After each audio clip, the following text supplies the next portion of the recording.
Other useful functions. HHV and LLV. So this function is used to get the highest high or the lowest low value of the array passed into it. So let's open AmiBroker. Now here. So let's start with creating a variable, highval. And let's pass the HHV function into it. So for this, we will be getting the highest high value of the high for the past 250 days.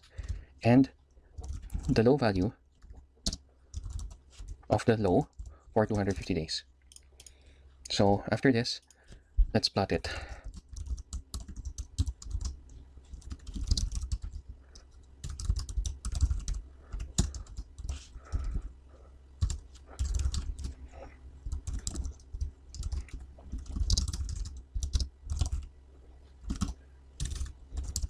There. Once we type the code, after we type the code, we just click on save, and it will show up the value of the highest high for the past 250 days. So using this code, we can also make a screener. So let's create a new file. So let's use this one. Paste it here. So to make a screener, first let's output the highest high value by using the add column function.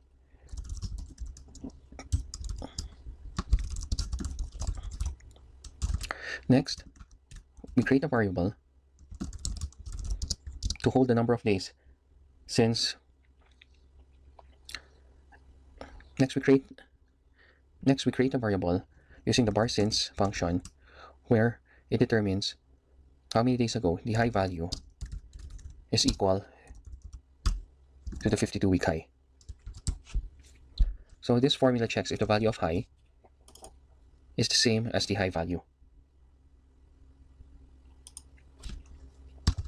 So let's display how many days since this happened. Bars since high, days since high. Then let's create a filter. So we want a filter to show stocks which has a value traded greater than 3 million. There. Then let's just save this one as.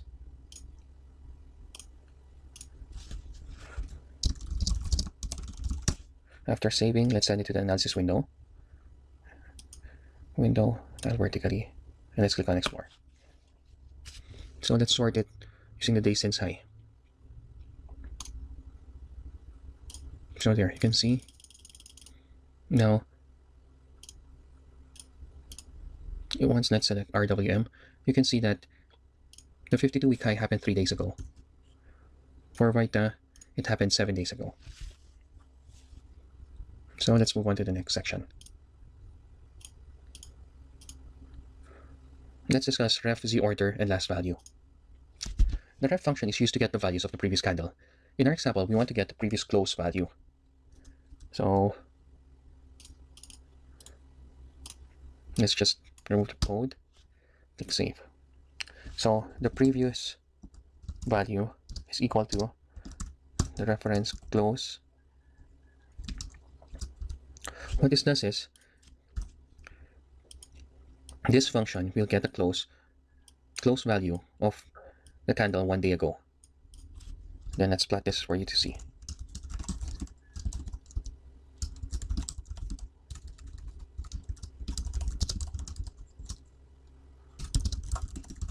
Okay, let's click on save. There.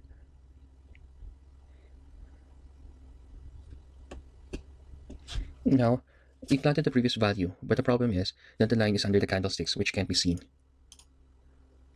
We can now use the z order argument. So let's add it in the plot function. So minimum null x shift 0, then the z order. The candlestick chart is usually at 0. Think of the z order as a layers of the chart. If it's a negative value, it's at the back, and if it's positive value, it's in the front. So we want the plotted line to show up. We change the z order of the line to 1.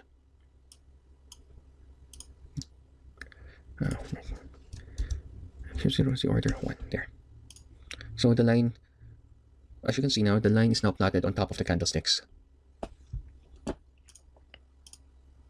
Another function is the last value. Now, let's say we wanted to show the previous value in a straight line instead of a line which connects the previous close to each candle. We'll need to use the last value function. This function gets the very last value of the area and uses it. So we only want to get the previous close. So let's use the last value.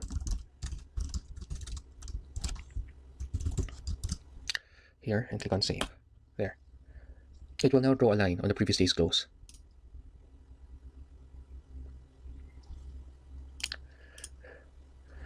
Now, let's make a screener showing all the stocks that have closed above the previous day's close. So, to do this,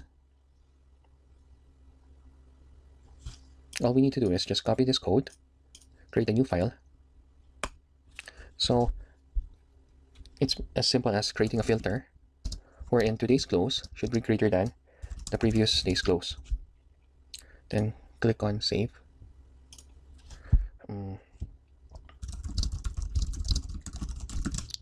Then send it to the analysis window.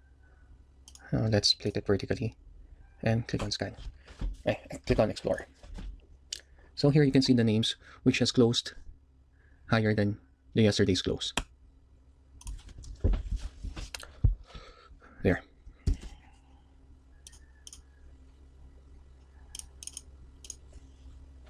RSI. Now let's add the RSI indicator.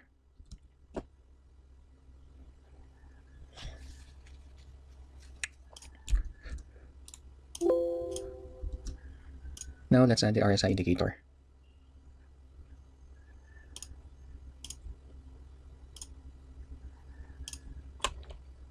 Double click on the RSI. Okay.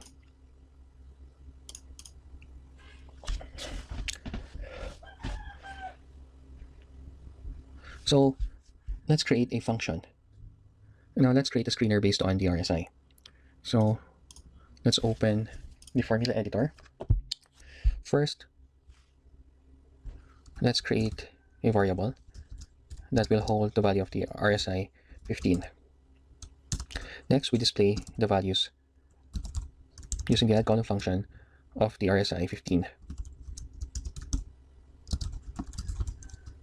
Now, let's say we want to filter the names which have an RSI value of greater than 50. So let's create a filter.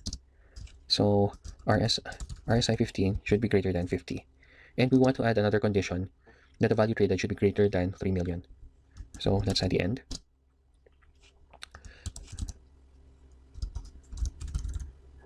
There. Let's group this too. So notice that there's an end in between those two conditions. It means that the names will be filtered, must pass both conditions. So all the names here will show, the results will show the names which passes the RSI 15 should be greater than 50, and the value traded should be greater than 3 million. We can also use OR, but when we use OR, it will show two conditions. The first condition is when RSI 15 is greater than 50, or the value traded is greater than 3 million. Now the names here will show if only one condition has passed. But since we want to show names where the RSI 15 is greater than 50 and value traded is greater than 3 million. So let's click on save.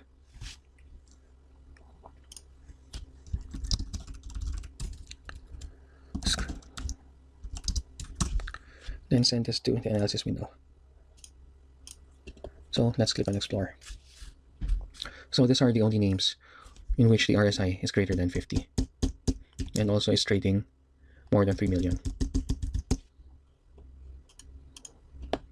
So for here, we use the logical operator AND and OR. For more information, please visit this link. Multiple time frames. So for this example, we'll be editing the RSI indicator. We want to overlay the RSI weekly indicator over the RSI daily indicator. Note, in AmiBroker, you can analyze higher time frames only. You cannot go down to the lower time frames. Unlike other functions which usually work alone, when analyzing multiple time frames, you usually need a couple of functions working together.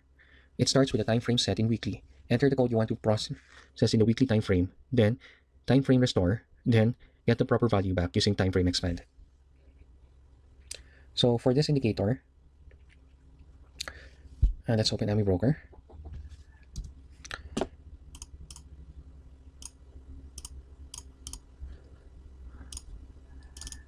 So let's edit this one, edit formula. So we want to show the weekly RSI.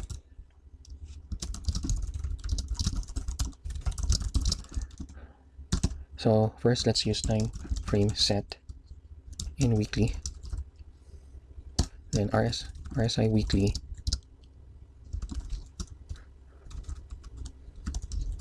periods.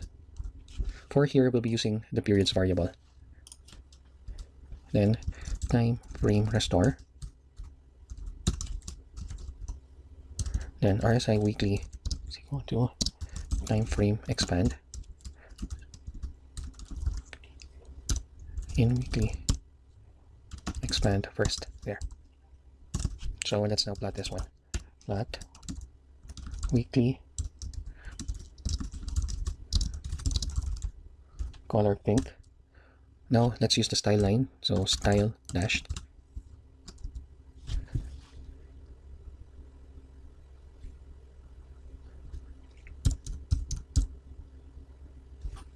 Style dashed. Right there. Click on save. There we can now see that it plotted the weekly RSI value.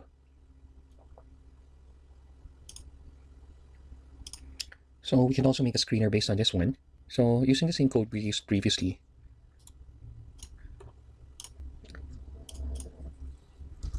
There. So to add a filter, usually it's just as simple as adding the function add column. So RSI periods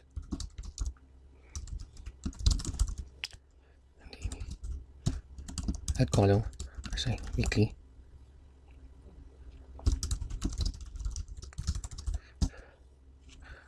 So after using the add column, let's add a filter condition. So let's place the RSI daily in its own variable.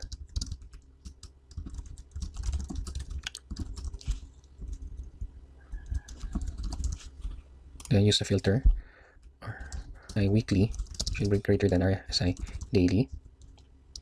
And the value traded should be greater than 3 million. There. Let's save this as RSI weekly screener. Okay, let's send this to the analysis window.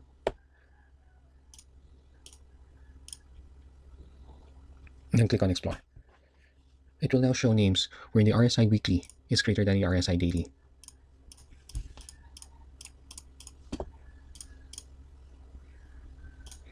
So in summary, by now you should be able to read and understand how AFL codes work.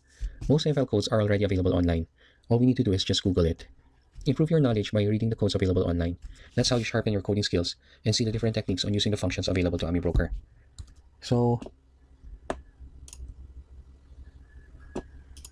let's say we want to find a specific screener. All we need to do is just search for it.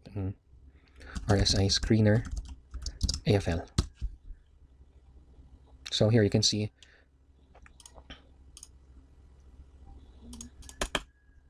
there are lots of codes available.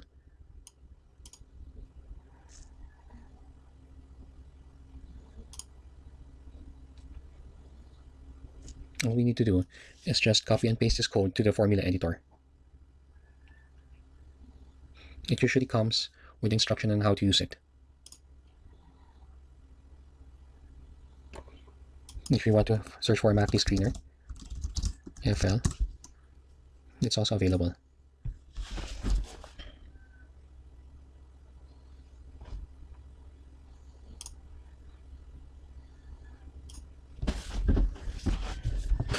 Here. Some codes are more complicated and some codes are simpler. But if you try to understand it line by line, you'll figure out how it works.